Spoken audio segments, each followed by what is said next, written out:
We have breaking news right now out of Norridgewock. A source tells CBS 13 a Somerset County Sheriff's deputy has been shot and killed. Sheriff Lancaster, Lieutenant Colonel Cody are just about to address the media. Let's listen in. This is a very sad day. Between 1 and 2 this morning, Corporal Eugene Cole was shot and killed. I want to show you, I just got a picture, a better picture of the suspect here.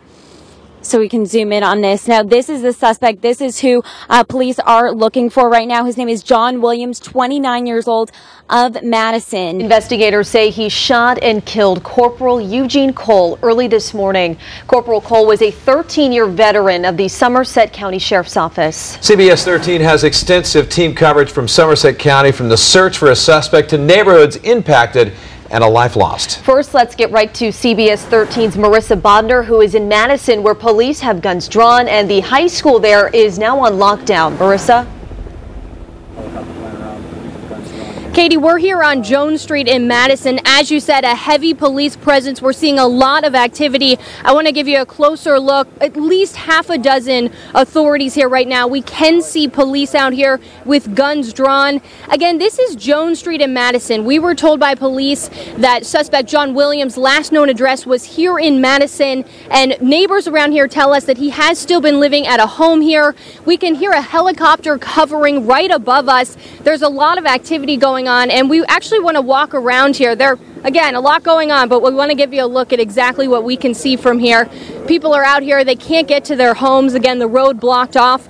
We're told the blue house down this street is where Williams had been living. We talked to a neighbor. He lives right across the street from that blue house. He says Williams and the other people there often keep to themselves. He doesn't know a lot about them, but that man, Bobby Bishop, tells me his wife is home alone in the house across the street right now, and she is in a panic. Take a listen. She told me that she see a lot of police officers, and some of them had their guns drawn, and that's all she told me she saw. And I told her, go in the house, get the dog in the house, lock the door. Right now, the body of Corporal Eugene Cole is on its way to the medical examiner's office in Augusta.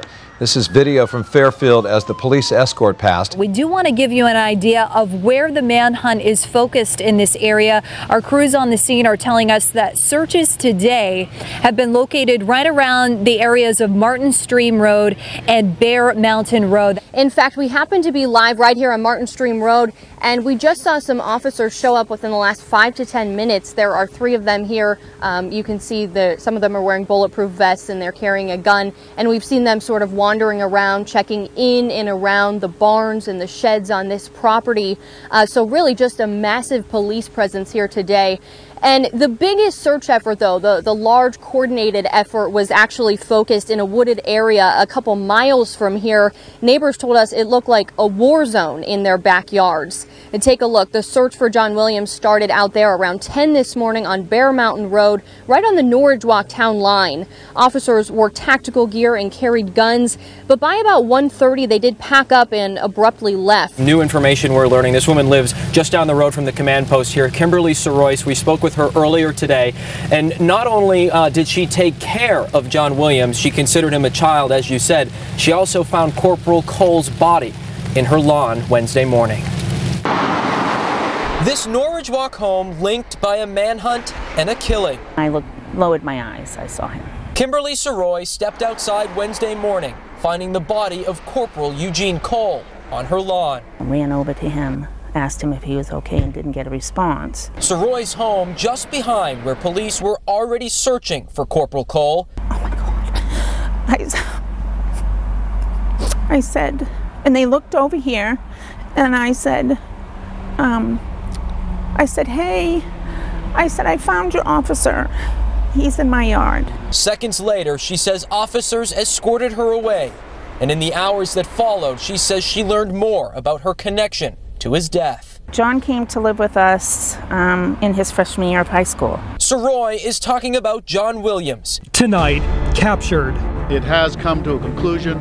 We have arrested John Williams. And I talked to a couple of other guys who were down there, and they were like, well, they found the shooter. And I was like, no way.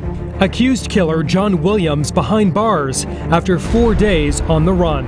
Hundreds of officers combing Somerset County inch by inch, looking for Williams, accused of killing Sheriff's Corporal Eugene Cole on Wednesday. I don't think there's anything that could probably justify doing something like that. Now the search is over. Williams captured alive using Corporal Cole's own handcuffs. It's chilling, it's touching, it's unbelievable. And the family of the man who put his life on the line gets a moment of relief. With him out there, it was just, there was no closure. I may even sleep tonight. But questions remain. What happened between Cole and Williams leading up to the deadly encounter? I think that the job of law enforcement is not over.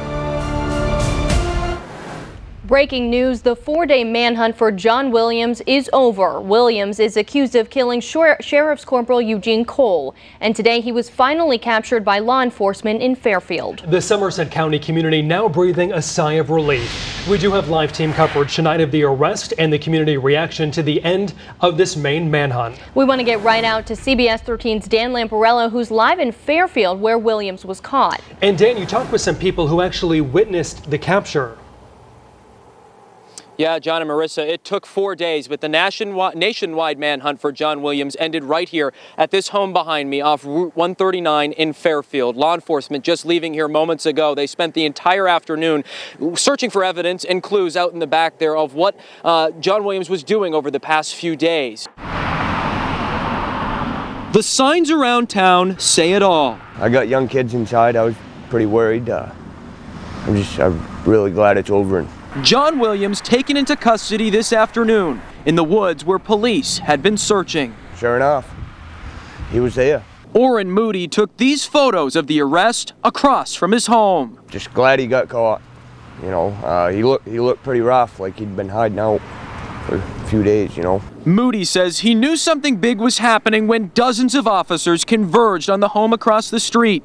It's an area he says has a lot of places to hide. I know there's some old hunting camps out back there in the woods, and from what I'm hearing, that's where he was hiding out, was one of them camps. In this photo of the arrest, Williams is down to the bare bones. Ever expect this? No, man. I'll tell you, when I first met him, he was a good guy, good kid. Was a smart kid. Corporal Eugene Cole. Just the thank you isn't really enough. A family man. And you know, you are my hero. Friend and first responder. He was the epitome of what a good police officer should be. Protecting. One of the best guys I've ever known. And respecting the community. I had to go to jail once for an unpaid fine, and he was such a nice guy, he did not put handcuffs on me in front of my kids. Now, a final goodbye. I know he loved me no matter how many mistakes I made. For the brave brother in blue. He was always right here, right over my shoulder. A final thank you to the compassionate corporal. This is a profession that we've chosen, and we know the rest when we go out. We now present this special edition of CBS 13 and Fox 23 News, remembering Somerset County Sheriff's Corporal Eugene Cole. And good morning. For Jana Barnello, I'm Greg Lagerquist. We're live right now at the Cross Insurance Center in Bangor, where in the distance you may be able to hear the sounds of the pipes and drums as a mixed corps of units from Maine and New Hampshire are here to honor, as so many are, Corporal Eugene Cole. We're less than an hour away from the start of his funeral here in Bangor. The procession is making its way from Skowhegan here to the Cross Insurance Center. It is led by officers on motorcycles from New York City, and then Somerset County Sheriffs, deputies and cruisers, the family of Corporal Cole, and then the hearse carrying the body of Corporal Cole. We understand they'll be arriving here at the Cross Insurance Center in roughly half an hour or so. And again, you're seeing just the magnitude of what is happening around us here at the Cross Insurance Center in Bangor. Literally thousands of law enforcement officers, not just from Maine, from all over New England and beyond, are here to honor Corporal Cole. A beautiful little show of support in Canaan just about an hour ago in that procession. We can look at that video. You can see it for yourself. We don't really need to tell you much about this video. Volumes. Obviously, there's an elementary school there, a K-6 elementary school there, where the students and the teachers and the faculty and the families all wanted to do something special, knowing that the processional was going to pass right by them. You can see the children there, the blue ribbons there that they're wearing. They also have stickers that say courage and a flag, and it's just amazing that they wanted to do that. And think about it again. We said this earlier, Janet. Think about the family. who's inside dealing with one of their hardest days they're ever going to have to deal with, and to see that kind of love from children showing their love and support for Corporal Cole and their understanding of what this means and the loss, that they wanted to do that, I think speaks volumes about the community, the Maine community, and the support that law enforcement has here. A nation in mourning over the loss of a life well lived. We're going to miss her terribly. 92-year-old Barbara Bush passes away with the first man she ever kissed by her side until her last breath. I married the first man I ever kissed. You talk about a bore. I am the world's worst. Married 73 years, this couple remained an old-fashioned love story. I fell in love with him practically at first sight. Mrs. Bush will be remembered for her generosity, grace, and dedication to Maine and beyond. What a life. She was an inspiration for all, no question. A devoted mother, wife, and first lady to the nation. We honor a woman of class who will never be forgotten. She was such a lady, just the ultimate lady, and she just was so kind and compassionate and just cared about people. Tonight, a special presentation. Barbara Bush, a legacy of love.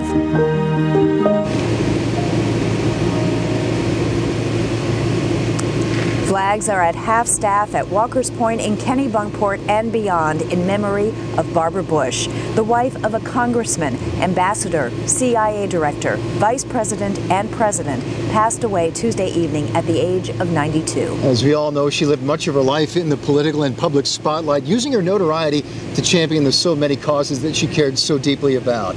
She, of course, spent her summers right here along the coast of Maine with her family. CBS 13's Jana Barnello has been in Texas all week for us, and she has details on that part of the story. Jana. Kim, Greg, we're here outside St. Martin's Church, where on Friday the public will have a chance to pay their respects to Mrs. Bush. Saturday, the funeral will be held. Friday, she will lie in repose, and the public will be able to come pay their respects from noon to midnight. Saturday, the funeral, it is invitation only. We know current First Lady Melania Trump will be here to pay her respects, as well as the Clintons and the Obamas. As you hear the church bells ring right now, the Bushes have been members of this church since the 1960s. They are very much a part of the Houston community, and that community is very much mourning the loss of Barbara Bush. I get chills. I get chills just thinking about it. The staff at Molina's Cantina won't ever forget their visits from President George and Barbara Bush. It was just very exciting for everybody, even the guests. General Manager Maria Elena Sanchez says there was always a buzz when they'd visit, and always an admiration for the former First Lady's love of her husband. How kind and how strong and how dedicated she was to her husband. And I tell you this because I took their last order, and when I did so, she ordered for him. And throughout the meal, she'd, wipe his mouth, and she was just very loving, and she was just taking care of him. The Bush's history at Molina's goes back decades to the 1970s. It sure is, especially tonight. Last year it was raining, not tonight, just a little humid out here. But you know what? No matter the weather, parents and grandparents and babysitters don't really seem to care. They show up every year to make sure that that car seat is installed properly. You can see people dropping it off right now. It's pretty easy. Again, we're like a drive-through. You can drive on up. We have people without a trace, and also folks from CBS 13 helping out with this. Again, they're putting it right in here, and let's walk right over here and show you what they do after this. After they put all the documents in there, they're going to stick this bin right in here. They're going to pull it on up and then shred away. That's right, shred away. All the way until 6:30 tonight. Make sure to make your plans to come out here to the Shred-a-thon. A lot of people actually doing that right now for our annual Drug Take-Back Day in partnership with the Cumberland County Sheriff's Office. Again, more people just stopped by a short time ago. My understanding is we've now collected more than 1,000 pounds of unused, unwanted drugs. Clearly, there's an issue. A mysterious power price spike. I'm so baffled by these large numbers. Unexplained usage. It's impossible. There's no way. Customers baffled by their big bills. Hundreds of you sent us your bills. We looked at every single one. I did not have a carnival or a party or any big machinery or anything. For weeks now, we've been hearing this is either the cold or maybe appliances. Has something changed? that has you guys taking a different look or a closer look? We're still looking at it. The I-team analyzing hundreds of bills. We gave state regulators our data. No one has looked at it like you have so far. Breaking news at 5. State regulators open an investigation into Central Maine Power. A year-long I-team investigation getting results. There is a new law aimed at helping CMP customers after an I-team investigation. From the State House to the courthouse. People were totally deceived. And an apology over the airwaves. We didn't respond as well as we should have, and we're very sorry about that. The I-team on your side all year, investigating the state's largest utility company. Thousands of Central Maine Power customers say their bills doubled or tripled, and they can't figure out why. When we first started hearing from you, we asked if we could see those bills. Tonight, we have new details on the state's investigation launched after we revealed the findings of our analysis. Here's the story that started it all. Sabrina Gowell trudges down this snowy driveway in Monmouth to reach her family's camp. It's beautiful. It's lakefront property in Maine. A camp she says sits dark and empty in the winter months. This year, without the furnace running. There's nothing going, nothing at all. So imagine her surprise when this Central Maine power bill arrived in January, showing usage more than tripled compared to the same time last year. Welcome back, everyone. We are live outside of our studios. This is our overhead shot from our tower. Interesting shot right there at our ice rink. Of course, we have cold enough temperatures to support the ice, cold enough temperatures to support some snow, and we are talking about some snow during the overnight hours tonight. We'll actually have lows slipping into the low 20s. It's not going to be as cold as last night. We should have some snow moving in probably around 10 o'clock tonight. All right, let's take a look at the weather maps on the ice rink tonight. We have some of that snow just south of the Great Lakes that extends all the way back through portions of New York and Vermont. All right, we're going to continue to play a little bit of hockey. Okay, I'll take a shot, sure. I'll try to hit it on Dan Lamp. Oh! I think he let me do that. And throughout the week, we'll moderate a little bit with temperatures in the mid-40s. And then as we go later in the week, we could switch to our inland forecast. We could see some rain. There's a chance of rain on Thursday. So coming here tomorrow, we've got Edgar. Edgar Poe is his name. We've got the Maine Mammoths kicking off the season. So Edgar, what makes this so different from outdoor football? We are live in South Freeport at Harrisseek Lunch and Lobster. When I think of summer weather in Maine, I think of lobster, cracking lobster on the picnic table, perhaps some blueberry pie, and also some ice cream. And the unofficial start to summer is this upcoming weekend, and today, of course, felt pretty summer-like. 5 years ago. What the happened? Bomb? Bombs blew up at the Boston Marathon. Suddenly, and this loud noise and a cloud of smoke. And everybody started scattering every which way. Lives were lost. This doesn't make any sense. She had such a kind spirit. She made everyone around her smile. Hundreds were injured. And there was a lot of crying. They realized they've lost limbs. The deadly blasts ignited the hunt for 2 suspects. A week-long search terrorized communities. No suspects have been arrested yet in the Boston Marathon bombing. And tested their strength. I'm devastated that this came to our hometown. But the attack revealed a new courage and spirit. The resiliency the people showed that day was amazing. Now, a special presentation, Tragedy and Triumph. How a city rallied from horror and heartbreak. Thanks for joining us here in Boston. I'm John Chrysos. And I'm Marissa Bodner. Runners from around the world are in the city right now getting ready to embark on a 26.2-mile journey. So much has happened. I knew it instantly. I knew it right away. But little has changed for these friends who experienced the unthinkable side by side. You lived through this experience together. Yeah, I had known from combat that exactly what it was. John Mixon, an Ogunquit resident and veteran, was with Carlos and Mel Arredondo the day of the 117th Boston Marathon. And then suddenly, in this loud noise and a cloud of smoke, everybody disappeared from the view. Memories of the 2 loud blasts and a smoky sky are still as clear as they were 5 years ago. I knew it right away. I knew as soon as it happened. We showed them our story from that fateful day. Wow. Their accounts mirrored what was said just hours after tragedy hit Boston. I put a couple pieces of clothing and the legs to tie the bleeding, and I I asked him his name, and pretty much I told him who I was, and I concentrate basically on that single person. I reach out, touch him, let him know that I'm here, that everything's gonna be okay, you know, that kind of comfort. This picture of Carlos and Jeff Bauman made its way around the world, cementing Carlos's spot in the history books as a hero. Oh, it's so exciting here. Here's the deal. Lewiston High School is trying to win this. This is the School Spirit Cup. They are going up against 7 other schools to try to win this one. Ladies and gentlemen, boys and girls, Blue Devil Nation right here. This is Lewiston High School. Out early today, showing you what makes this school rock and helping to collect food and money for the Good Shepherd for almost 200,000 pounds of food. Come on up here, Erskine. Standing ovation for Erskine Academy. We have a special certificate, and here's the School Spirit Cup, you guys, right here. Condolences pour in for the family of former President George Bush. We've lost one of the great ones. You know, I think an era in politics has really ended today with his death. George Bush, the happy family man, is now George Bush, Republican candidate for the United States Senate. War hero, congressman, vice president, and 41st president. George Bush's life was rich, not only in public achievement, but also in private happiness. George is different from other people, truthfully. You can't find fault with him because he's generous and loving and kind.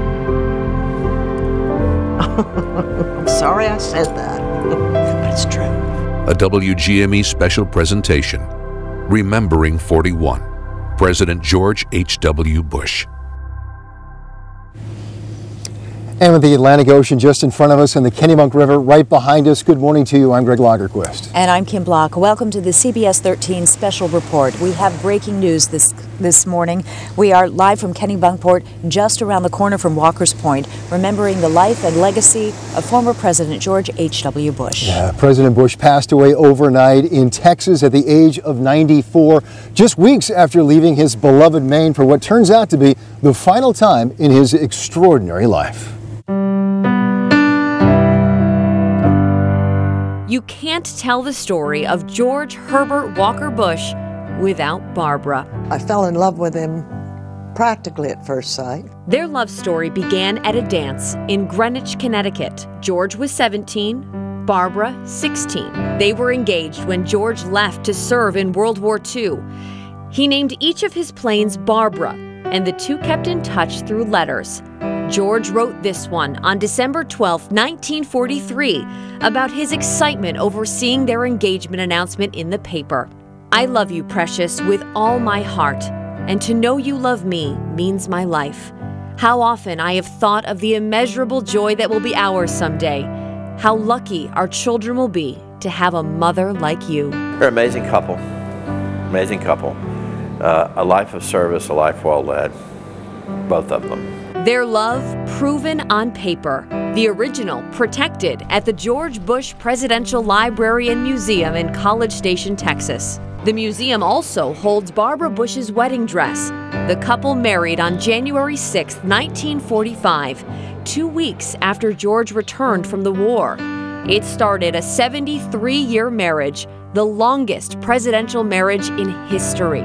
One of the reasons I made the most important decision of my life to marry George Bush is because he made me laugh. Poppy and Barr laughed with each other until the end, in sickness and in health. He was by her side when she passed in April 2018, holding her hand as she left this life. The last time my mom went into the hospital, I think Dad got sick on purpose so that he could be with her. That's my theory, at least. Because literally a day later, he showed up with an illness. He came into her room when she was sleeping and held her hand. His hair was standing straight up. He had on a mask to improve his breathing. He was wearing a hospital gown. In other words, he looked like hell. Mom opened her eyes and said, "My God, George, you are devastatingly handsome." When Barbara died, George said he wanted to stay strong for his beloved wife and their family. 41 told us to cross the Bushes off your worry list. Now that George and Barbara are together again, we finally can. There he was, 90 years young. more than a mile up in a helicopter, ready once again to jump. The announcement had come just hours earlier, and word spread fast. Oh, I'm so excited. It is an absolute pleasure to see this happen. I think it is a wonderful tribute to what a man who is 90 years old and a true American hero is capable of doing at on his 90th birthday. I feel wonderful. The former World War II pilot had done this before, of course, joining veteran members of the military's Golden Knights for his 80th and 85th birthdays, with a lot of fanfare and well wishes on those occasions, including from another President Bush. I thought it was awesome. It was awesome. But in the last couple of years, the elder President Bush had been slowing down a bit, often needing a wheelchair to get around. The thought that year, he wouldn't jump at 90. But he did. His 8th ever parachute jump. Once again in tandem with a Golden Knight above the coast of Kennebunkport, he spiraled down near the family compound to St. Anne's Church, coming in low and fast at the landing, almost perfectly hitting the X, although with a drag along the ground and an anxious moment as they came to a stop. But within moments, it was clear he was fine. Kept back this time. From above, we saw the unmistakable white hair of Mrs. Bush, leaning in to give him a kiss, or maybe a gentle scolding. Then off he went in his wheelchair to celebrate the rest of his birthday. Perhaps this former president could no longer easily walk, but he showed us that day he could still fly. The CBS 13 I-Team is on your side with a live help center. John Chrysos and Marissa Bodner want to hear your concerns. Do you have an idea for our next big investigation? Give us a call right now. The number is 877-494-6308. It is toll free. When there are lines open, they'd love to talk to you. The I-Team is investigating problems and has a record of getting results. Like this. When Larry and Paula Thibodeau's washing machine started behaving badly, they thought they were covered by Maine's implied warranty law. They kept jerking us around here and doing nothing. While they were spinning over their washing machine woes, they contacted the I-Team. After we stepped in, the seller agreed to replace the machine. We wouldn't have got it if it hadn't been for you guys. You're doing such a great job, educating people about their rights as consumers. Thank you so much for all you do. From consumer help centers with the Attorney General and State Treasurer, our mission is to empower and inform. Over the last 3 years, your team here at Wgme and on your side have helped us return over $5.6 million to Mainers. Crack a can, pour a bottle, top off at the tap, or grab a growler. Cheers, guys. Mainers love beer. This sour Southwester is awesome. Are you typically a craft beer aficionado? Oh, too much, I think. And business is booming. We're making some of the best beer in the country. There's just so many options, so many different breweries. One after another after another. Breweries are popping up everywhere. For the first time, they're in all 16 counties. Beer is diverse, and in Maine, I've learned that there's no limitation to that diversity. But the craft beer craze didn't always exist. In fact, Maine is the birthplace of Prohibition. It's amazing to see so many establishments that make and sell alcohol in the birthplace of temperance laws. How the dry days influence some of the toughest liquor laws in the nation. The one bill a century later that led to this brewery explosion. It changed everything. And will we hit a point of too many? The sky's the limit for the Maine beer industry. Now a special presentation, Maine on Tap, sponsored by Porthole Restaurant. It's no secret, Mainers love beer. Thank you for joining us. I'm Jana Barnello. People pack tasting rooms like Rising Tide here in Portland almost every day of the week, nearly every day of the year. From IPAs, sessions, sours, and stouts to wild concoctions created with coffee, chocolate, and more. It's hard to find a bad brew, and there's a reason for that. The industry here is well crafted. It's bringing a lot of business to the state's biggest cities and tiniest towns. As of April 2018, there are 117 active breweries in Vacation Land. A recent report found the breweries added $228 million to the state's economy in 2016. And the Maine Brewers Guild says the industry employs 1,600 to 1,800 people. Those numbers are only expected to rise as Mainers' love for what's on tap continues. And this weekend, our nation did endure another tragedy. 11 people were murdered and several more wounded by a gunman, specifically, according to investigators, using an AR-15, one of the most popular guns in America. The incumbent, Senator Angus King. You have 1 minute, please. Well, I think my first response is I don't think armed guards in every house of worship in America makes sense. So gun control simply doesn't work because criminals don't obey the gun laws that we pass. She wasn't killed by accident. She was killed by a white nationalist, a white supremacist, incited by Trump's rhetoric and, quite frankly, by Eric Brakey's rhetoric. Eric, this is disgraceful. You should be ashamed of yourself. And quite frankly, we should not have someone who is working really with and sympathizing with neo-Nazis on this stage tonight. We all know that Zach is polling at 9 points in the polls. He's obviously desperate for attention. If you ever wanted to see a snowstorm in Maine, this is it. A monster winter storm wallops Maine, officially reaching blizzard conditions. I'm stuck. I can't get to work. From whipping winds, Just so like a whiteout. It's crazy.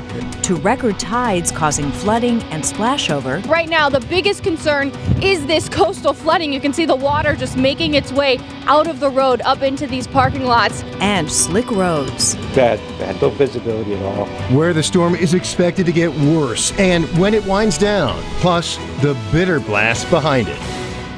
Now the winds are heavy. I'm pulling out one of my old bed sheets that doesn't really have much use anymore, and you can just get an idea as to how the wind is catching pretty quickly. And earlier this afternoon, you had this massive white maple tree succumb to the wind, falling over and crushing this car and then falling onto the roof of this house. 136, not too bad. The one thing I noticed as we punch up our front camera, there's a lot of sand down on this road, and we're just about set to get onto 295. Montreal has 4 safe injection sites. Cactus is one of them. It opened less than a year ago, but it's already supervised thousands of safe injections here, and not one person has died while using. Tucked away on quiet Berger Street in downtown, Cactus Montreal is far from quiet when open. Now that we can offer a safe and welcoming place for people to inject themselves, we feel that we're finally doing the right thing. Sandhya Vadlamudi is the executive director of the site. She says about 100 people come here every day to inject illegal drugs. So this is the safe injection room? Yes. The facility provides everything a person would need free of charge. Somebody comes in, takes a basket and fill with the equipment that that person wants. These are needles. This is just water and a cup so they can heat the drug. Users bring their own drugs and inject themselves. When the person does their injection, there are always staff in the room here. So if the face changes, if there's a change in their face, somebody can rapidly identify and offer support. Vadlamudi says no one has ever died of an overdose here or any other safe injection site in Canada.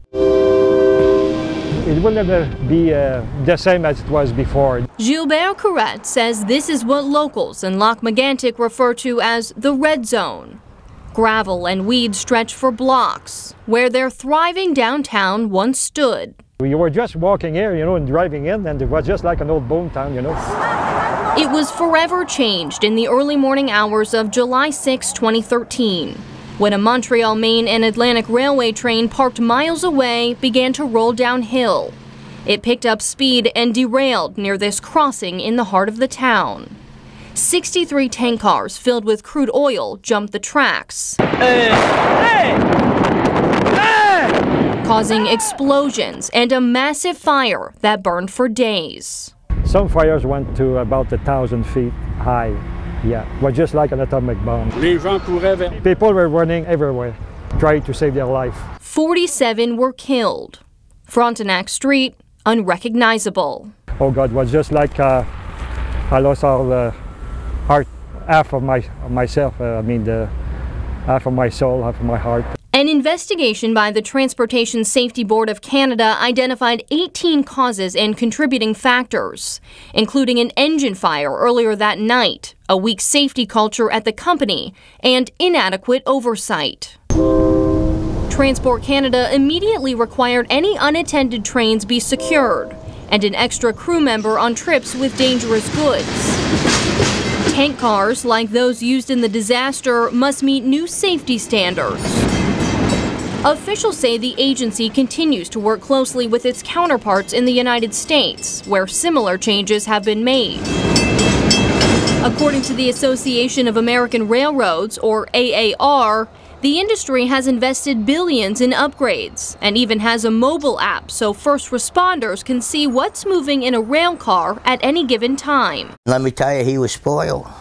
He was spoiled. When Pete Cole's pug Gizmo died from cancer 6 months ago, he says he was devastated. He was something. He was never left alone. He was with me 24/7. His doctor recommended he get a service animal to help him deal with his disabilities.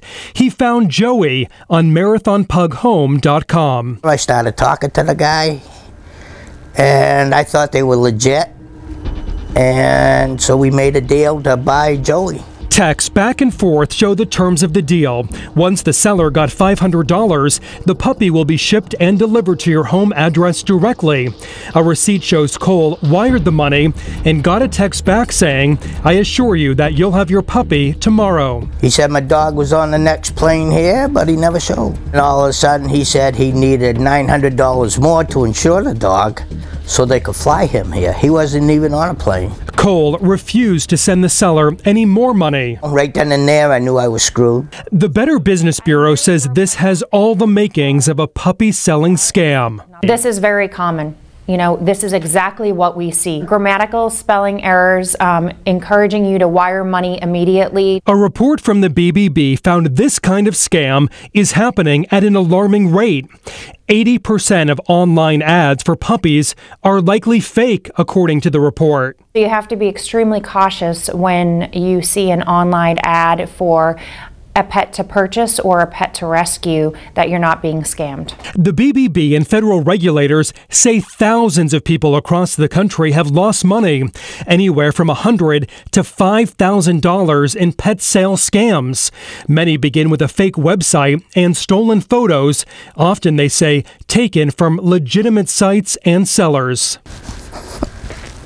I don't want no one else to get ripped off.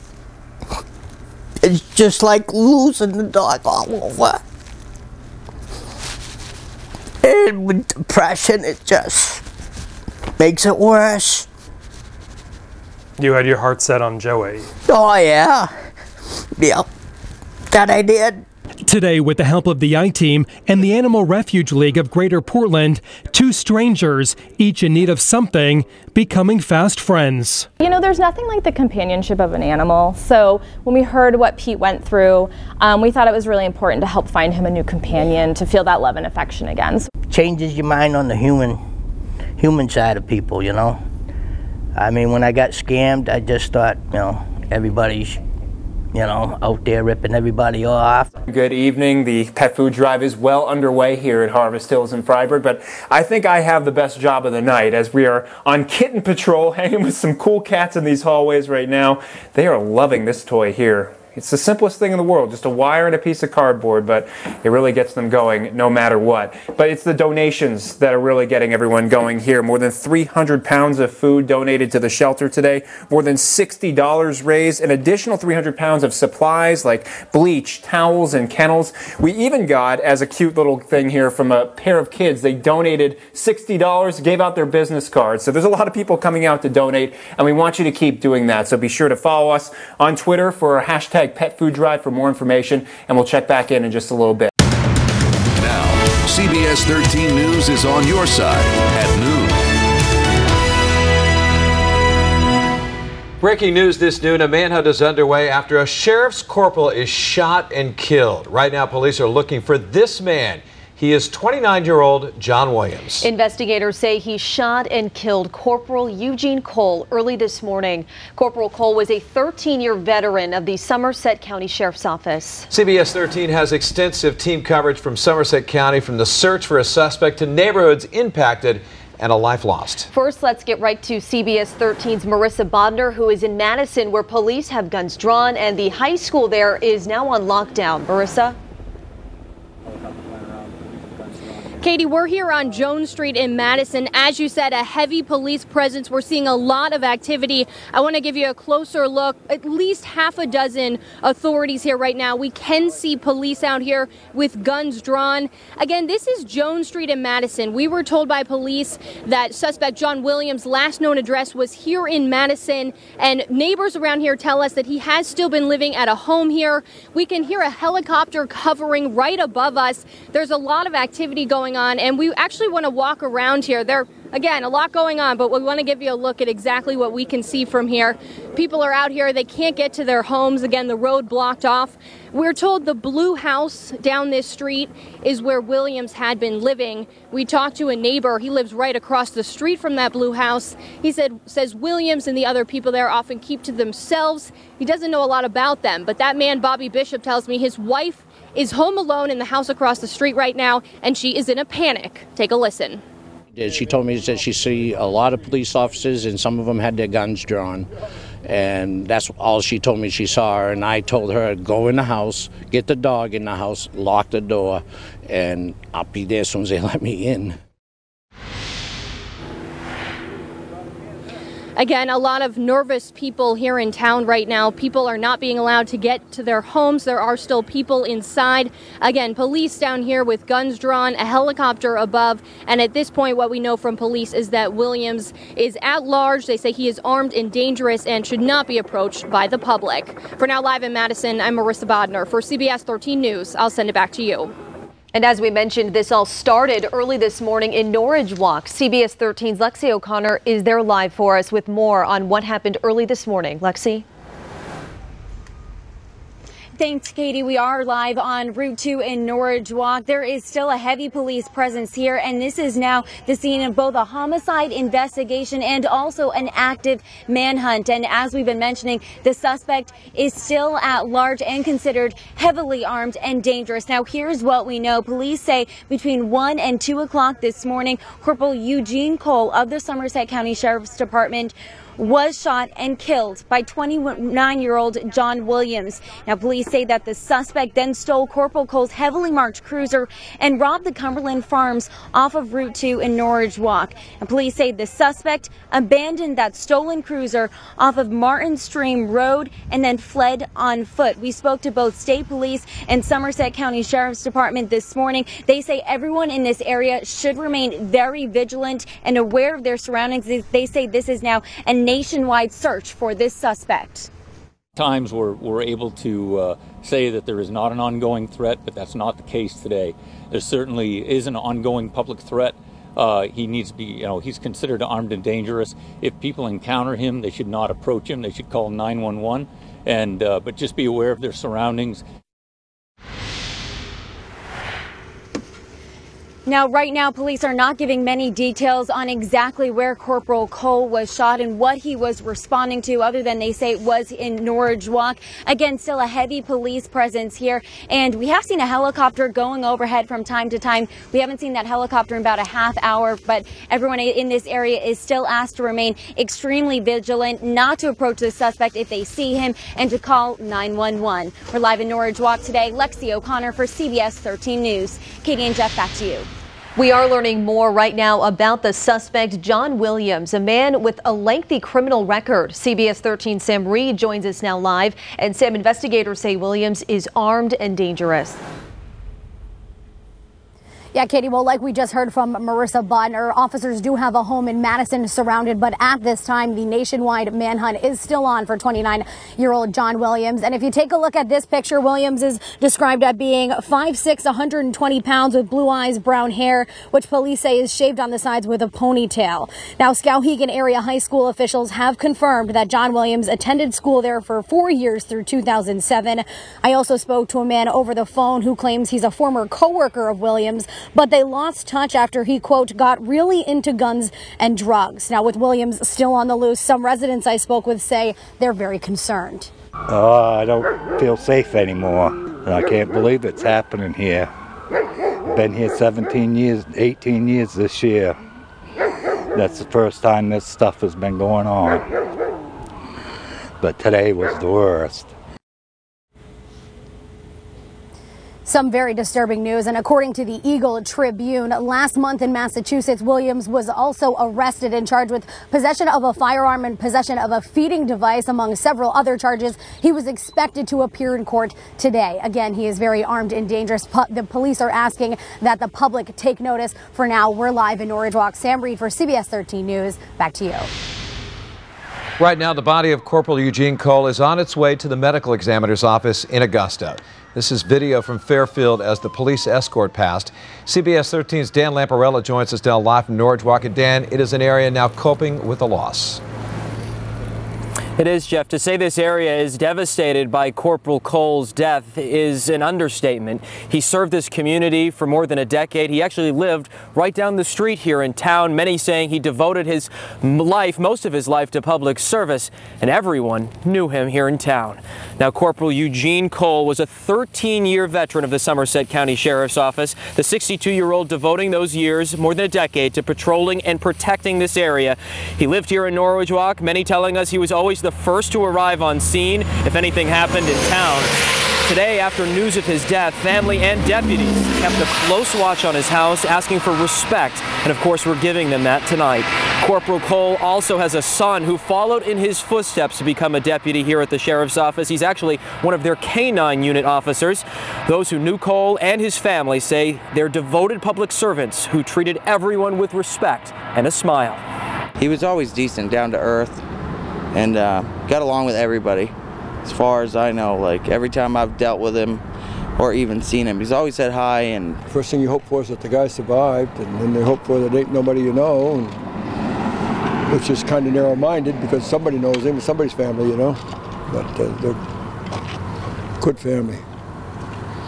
Good family. Now, we're still looking to learn more, a little bit more about Corporal Cole's family, as well as his life's devotion to public service and law enforcement. His sheriff here in Somerset County saying during a press conference this afternoon that he couldn't have thought of anyone better to serve the people of this area. We're live in Norridge Walk. Dan Lamparello for CBS 13 News. Jeff? Just ahead at noon, another developing story. The search for a 5-year-old boy in the Androscoggin River continues. We have commenced search operations for the 5-year-old that is still missing on the river. 2 brothers are taken away by the waters of the Androscoggin River. Coming up, I'll have details on the search of one young boy who's still missing. Now, CBS 13 News is on your side at noon.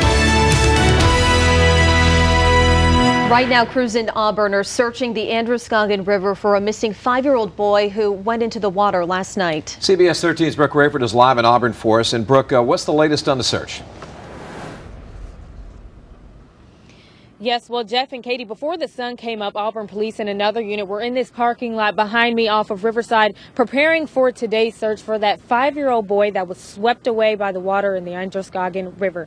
Now, police say Tuesday evening, 2 brothers were playing along the river right off Main Street. The youngest fell in and the other, a 9-year-old, went in after him.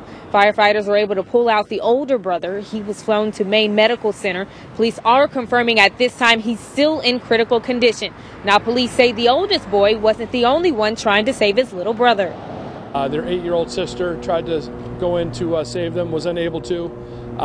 Their father hopped in to try to save the boys, was unable to. So both the daughter and father were able to make it back to shore safely, and the 2 boys were last seen going down the river. Now, again, the 5-year-old brother is still missing. Crews searched for hours last night and returned early this morning. Police tell us ground crews have completed their search and aircraft operations are suspended at this time because of weather conditions. And the chief says their main focus is on the water right now. Maine Warden Service will be conducting dive operations throughout the afternoon and will return tomorrow if needed. Coming up tonight, we'll hear from the community on this tragic event and the town's superintendent, who says these 2 boys were supposed to start school today. But for now, reporting live in Auburn, I'm Brooke Breaker for CBS 13 News. I'll send it back inside. Coming up next, a nationwide manhunt underway right now. A corporal with the Somerset County Sheriff's Department is shot and killed in Norridgewock, and officials are looking for the suspect. Coming up, that massive search and the last time an officer was killed in the line of duty in Maine. And we have the clouds and the rain moving in this afternoon. How much are we going to get and how long will this last? I'll let you know coming up. Now, your CBS 13 Weather Authority forecast with meteorologist Amanda Gillick. Welcome back. The clouds have moved in and we have these showers that are also moving in. That's impacting western and southern Maine. That's all stemming from an area of low pressure which is still just off to our south. We'll continue to see the rain intensity pick up over the course of the late afternoon and especially heading into the evening hours. Temperatures are much cooler compared to where we have been the past couple of days. We are holding on to highs in the lower end of the 50s. As for this evening, the clouds are going to stick around with us along with the rain showers. The intensity will be picking up through the evening and will be dropping off to the mid and upper end of the 40s. Now, as we track this out later on tonight, here we are around 8:30. You'll notice the intensity of the rain picking up. Temperatures are also going to be fairly consistent in the upper 40s, lower 50s. Now we'll get a brief break through the overnight, but more rain will stick with us as we head into early Thursday morning.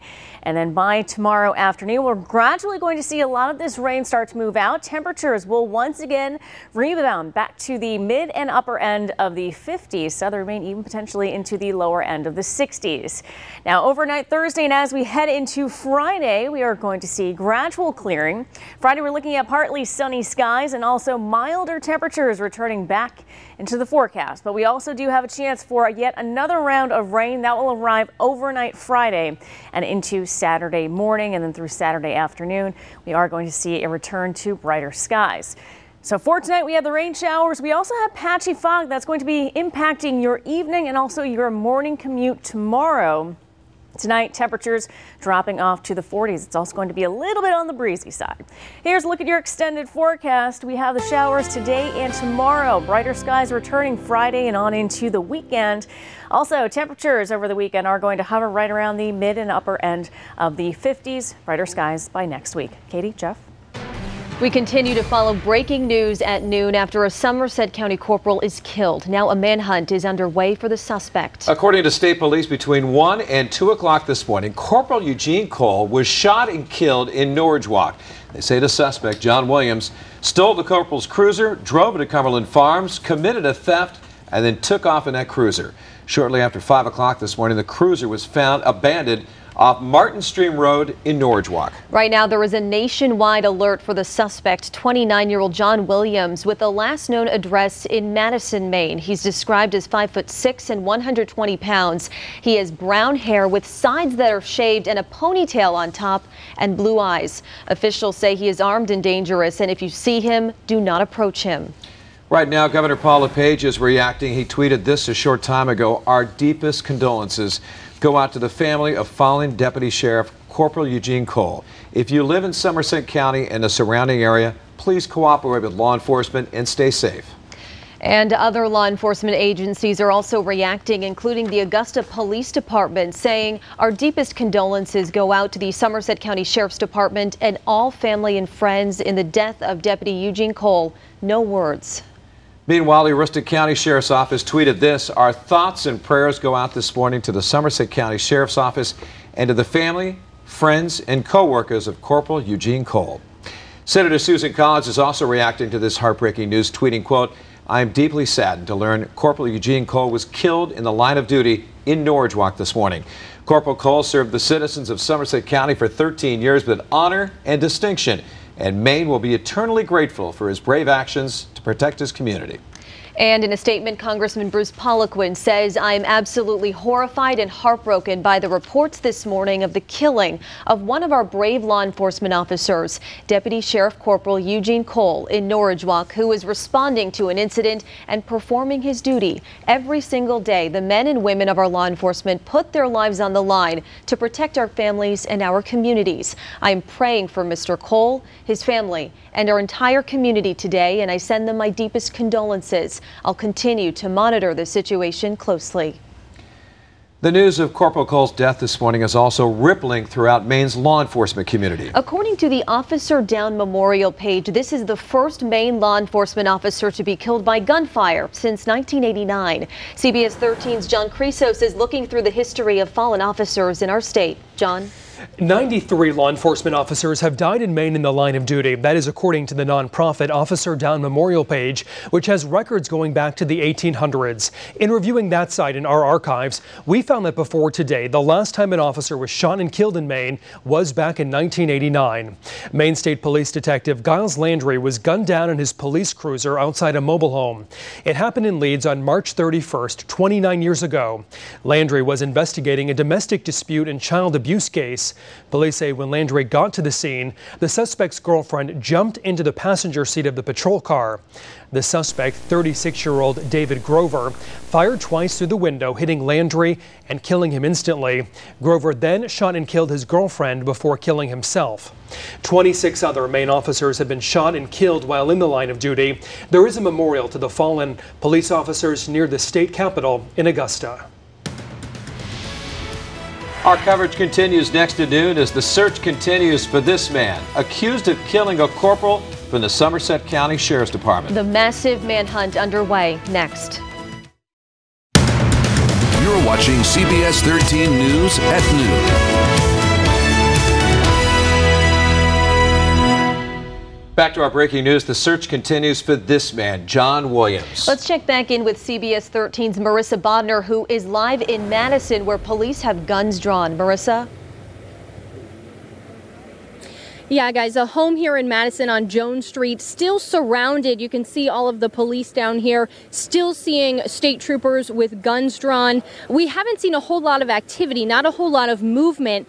We also don't hear the helicopter above us. It was hovering just above us for a while, probably a good 30 minutes. We don't hear that anymore. But I did want to share, I just talked to a neighbor, a woman who is in a home right across from the one that they have surrounded. Her name is Rhonda, and she says she was out walking her dog when all of the cops came flying down the street. She said she knew right away exactly why they were here. She said from where she is, she's kind of gone to the back of her home to protect herself, but she says she can see police with their guns drawn. She saw a little bit of activity around the house, but again, no big movements yet. But you know, she really, like so many people out here, is just beside herself. She says things like this just don't happen here on Jones Street. A lot of people having a hard time wrapping their heads around the events of today so far. But again, we are still here. We're being kept a ways back from the scene. But from what we can see, police still here have this home that the suspect is believed to live in surrounded, and they do still have guns drawn. And as soon as we learn any more information, we will bring you an update. But for now, live in Madison, I'm Marissa Bodner for CBS 13. We'll send it back to you. Again, here is another look at the suspect officials are searching for. There is a nationwide manhunt for 29-year-old John Williams, and he is considered armed and dangerous. This is a very developing situation, and we will continue to cover it throughout this newscast throughout the afternoon on WGME.com and on Facebook. And make sure you follow us on Twitter as well at WGME. We are also following a developing story in Dallas, Texas. A fallen officer there. He was shot and he has died from his injuries. So we will continue to provide updates on that as well throughout the day. Again, the description for John Williams: 5'6", blue eyes, 120 pounds, and brown hair. Thank you so much for joining us today at noon. Yeah, we'll see you back here tonight for CBS 13 News, live at 5.